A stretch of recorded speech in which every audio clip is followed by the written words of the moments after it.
എന്റെ കുട്ടി നാക്ക് നീട്ടി വെച്ചിട്ട് കിടന്ന് ഉറങ്ങുകയാണ്. ആ ഉമ്മയുടെ സൗണ്ട് കേട്ടാ വാല് പിന്നെ നാട്ടിൽ നിർത്തില്ല. ഓ നല്ല ഉറക്കം വേണ്ട. എന്റെ പൊന്നു വാങ്ങിക്കോ. ആ സിറ്റൗട്ടിൽ കയറി കിടന്ന് ഉറങ്ങിക്കോളൂ. ഒരാളിതേ കാറിൻ്റെ അടി കിടന്ന് ഉറങ്ങണം, ഒരാളിതേ നിന്ന് നോക്കുന്നു. ഇങ്ങോട്ട് പാടി ആളവിടെ നിന്ന് ഇങ്ങനെ നോക്കുന്നുണ്ട്. കൊച്ചിന് നല്ല ഒക്കെ വന്ന് ചൊങ്ങണം. ഉറങ്ങിക്കോട്ടാ ചക്കരക്കുട്ടി, ഉറങ്ങിക്കോട്ടാ. ആ സിറ്റൗട്ടിൽ കയറി കിടന്ന് ഉറങ്ങും മോനെ. നാക്കുണ്ട്. ഓ ഈച്ച മേലെ ഇരിക്കുന്നു കുട്ടിൻ്റെ മേലെ. ശോ ശോ ശോ ശോ. അമ്മ വീശി തരണ.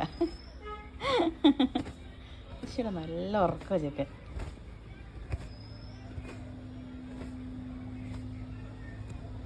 ഇപ്പൊ ഞാൻ ഇറങ്ങിക്കോട്ടാ. കുഞ്ഞു കുട്ടികൾ ഉറങ്ങണപ്പോലെ നാക്കൊക്കെ നീട്ടി വെച്ച് കിടന്ന് ഉറങ്ങണം. ചക്കര കുട്ടിയാ.